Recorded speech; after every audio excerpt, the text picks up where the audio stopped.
Boa tarde, professor. Eu escolhi fazer análise sobre o texto Primeiras linhas sobre o leilão de cotas Sociedade Limitada no Direito Brasileiro, de Gerson Luiz Carlos Branco e Eduardo Siqueira Neri.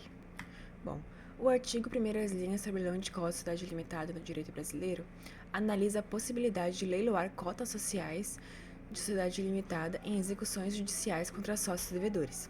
Essa possibilidade é tratada como excepcional e está prevista no parágrafo 5 do artigo 861 do Código Civil de 2015. Trata-se de medida extrema e permitida apenas quando o devedor não possui outros bens com liquidez suficiente e a sociedade na qual é sócio tampouco possui condições de realizar a liquidação de sua participação sem comprometer sua própria estabilidade financeira.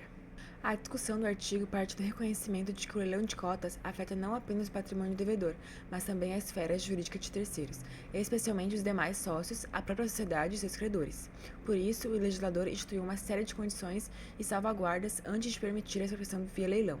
A primeira dessas condições é de ordem material. Conforme o artigo 1026 do Código Civil, a penhora de cotas só pode ocorrer na ausência de outros bens penhoráveis, ou seja, as cotas não são absolutamente impenhoráveis, mas sua expropriação só se justifica quando já esgotadas outras opções patrimoniais menos invasivas.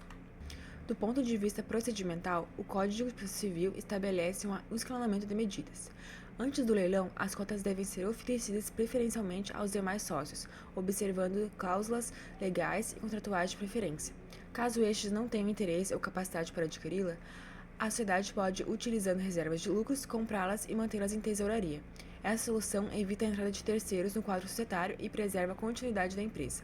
Se ambas as opções falharem, o próximo passo é a liquidação das cotas, com dilatação de prazo e elaboração de um plano por administrador judicial. Apenas também se a liquidação for inviável, especialmente se representar risco à saúde financeira da sociedade, é que o leilão se torna admissível, como última alternativa para viabilizar o pagamento da dívida. A lógica por trás desse escalonamento é evitar, sempre que possível, a entrada de terceiros estranhos no quadro societário, respeitando o princípio da affectio societatis e a função social da empresa. A entrada forçada de um novo sócio pode abalar o equilíbrio societário, especialmente em sociedades limitadas, cuja natureza normalmente é mais pessoal e menos aberta a terceiros. Uma vez realizado o leilão, surgem questionamentos com a natureza jurídica dos direitos adquiridos pelo rematante. O artigo explora 3 hipóteses interpretativas.